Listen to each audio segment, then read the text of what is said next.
I got this item in the mail today. I ordered it through Amazon, primarily because I wasn't able to find anything locally.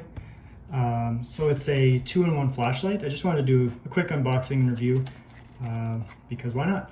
I got this because it is has a UV setting. So it has the standard white light, which you can use for just a flashlight, throw in the vehicle or whatever. I'll actually use this one at home.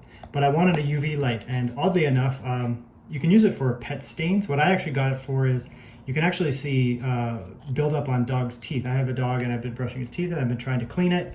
The vet showed me that if you use a UV light, you can shine it on their teeth and you can see, I guess it wouldn't be plaque, it'd probably be a tartar that you can scrape off. So I wanted to give it a try, and I'll actually give that a test. So, I try not to buy as much stuff off Amazon recently, but it's very difficult from time to time.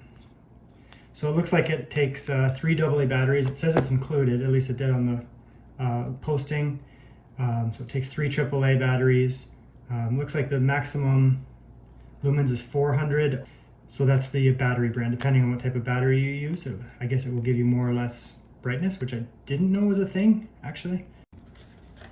Yeah, so it's 395 nanometers. Ultraviolet light ranges from 100 nanometers to 400 nanometers, so it's right at the larger area of the EM spectrum. So it is technically ultraviolet. I don't know if that's going to make a difference if it's not further down. Maybe they selected that wavelength on purpose because it's better at purpose of identifying pet stains or whatever. But we'll have a look. It might not be adequate. We'll find out. Comes with 3 AAA batteries. At least it did in the ad. So it has this slug thing, which I don't know what that's for. And 3 AAA batteries, each cell. They're just a long life alkaline battery, AAA. So they're probably okay for for now, but you might want to get a better battery eventually. But it should be okay. So it has one of these cell things where you put the batteries in. And I'm assuming this was a slug that was supposed to come like that to actually protect it from getting dented. But they actually just put that in the box, and then they put this in the device. So maybe if you take out your battery and you travel, I don't understand the purpose of that, but whatever.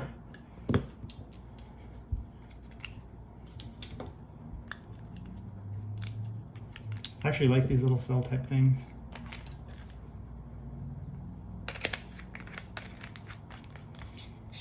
So like I said, it's an all metal design, which is nice. All of it has good weight to it. It's got this, I don't know what the purpose of that perforated thing is. You can see right there, you have the 2 separate bulbs. So you have the LED, and then you have what I'm assuming is going to produce the ultraviolet. That's going to be set up, and then just the button on the back and a wrist strap. So that's the light there. Oh, it's smooth enough, but it's kind of tough to turn. So that's off.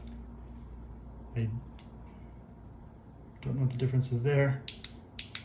That's a strobe. And that's the ultraviolet there. So let's go test this in a dark area and see how it looks. And the turning it does actually change I'm not sure what that's called, the focus, the aperture. It's a little bit finicky. It doesn't actually just go immediately to larger or smaller. There's kind of it seems to almost go back and forth a little bit before it gets narrow. But yeah, so that's that. Let's have a look at the other setting. I don't know what the second one is. It looks to be the same. Potentially a little bit less intense. That's really annoying. The strobe. That's the ultraviolet. Which, I mean, shouldn't really be able to. I guess it's at the edge of the ultraviolet, so maybe you can see it. You can't technically see ultraviolet, but maybe because it's so close to the visible light spectrum that it is just within our visibility. Or maybe they added some purple tint or something. I don't know. We'll see if that actually is true. Yeah, so there's 2 settings on the light bulb. The first one is much brighter. Turn off that flash. So this is very bright, very, very bright. And you can turn it down to slightly less intensity. So that's what that setting was on the box, where it had 2 different brightnesses. That's actually a nice touch. You know, if you just need a soft light here, still bright enough, but if you want something quite intense, you can jack that up. Okay, so here's my test subject. He's used to this because I brush his teeth, but I actually did a quick look, and this does actually work very well. Come here. I know it's going to be hard to catch on camera, but if you shine the ultraviolet into his mouth, let's see if we get this to focus. You can see that kind of pink there. Let's see if I can zoom in a bit. You see how that little bit of red there, or pink? To me, it looks like actually neon orange. It's hard to see on camera, but just on his tooth right there, that's going to be tartar. So it really helps you actually identify where tartar is on the tooth. It reflects the ultraviolet light in a different way than the clean tooth. So I actually got this because it'll really help me see. His tartar is actually almost the same color as his teeth, so it's hard to see, but like you can see, these teeth are bedded a little bit near the edge there. Let's just move this a bit. A little bit near the edge there. Nothing bad on these big ones because he chews bones quite a bit, and I do brush his teeth. But it looks like in the back teeth, I was, I wasn't doing the best job, at least on the edge there. So this is going to be great. I can actually set this up, and then I can easily identify his tartar. My older Chihuahua, and she has beautiful teeth.